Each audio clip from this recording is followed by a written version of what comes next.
കാണിക്കാൻ എൻ്റെ ഒ പിയിൽ വന്ന് കൺസൾട്ട് ചെയ്യാൻ വന്ന ഒരു പേഷ്യൻ്റെ മെയിൻ പ്രശ്നം എന്തായിരുന്നു വെച്ചാൽ അവർക്ക് മൊത്തമായിട്ട് എല്ലാ പല്ലിനും ഒരു പുളിപ്പ് തോന്നുന്നതാണ് പറഞ്ഞത്.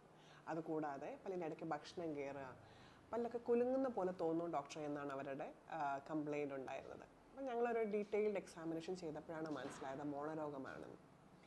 പലരും അറിയാതെ പോകുന്നൊരു പ്രശ്നമാണ് ഈ മോണരോഗം. പലരും അറിയാതെ പോകുന്നതും പലരും അവഗണിക്കുന്നതുമായ പ്രശ്നമാണ് ഈ മോണരോഗം. നമ്മൾ ഏറ്റവും ശ്രദ്ധിക്കേണ്ട ഒരു കാര്യം എന്താണെന്ന് വെച്ചാൽ നമ്മുടെ പല്ലിനെ പോലെ തന്നെ ഇമ്പോർട്ടൻ്റ് ആണ് പല്ലിനെ സപ്പോർട്ട് ചെയ്യുന്ന നമ്മുടെ മോണയും അതിനടിയിലുള്ള എല്ലും.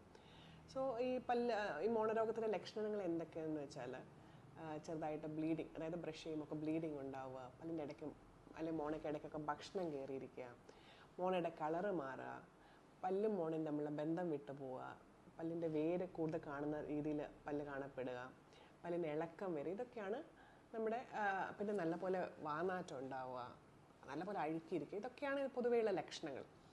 ഈ ലക്ഷണങ്ങളൊക്കെ നിങ്ങളുടെ വായിൽ നിങ്ങൾ ശ്രദ്ധിച്ചിട്ടുണ്ടെങ്കിൽ തൊട്ടടുത്തൊരു ഡെൻറ്റിസ്റ്റിനെ, പറ്റുവാണെങ്കിൽ ഒരു പെരിഡോണ്ടിസ്റ്റിനെ, അതായത് മോണയുടെ സ്പെഷ്യലിസ്റ്റിനെ കാണിച്ചിട്ട് ഈ മോണരോഗത്തിൻ്റെ ചികിത്സ എടുക്കേണ്ടതാണ്.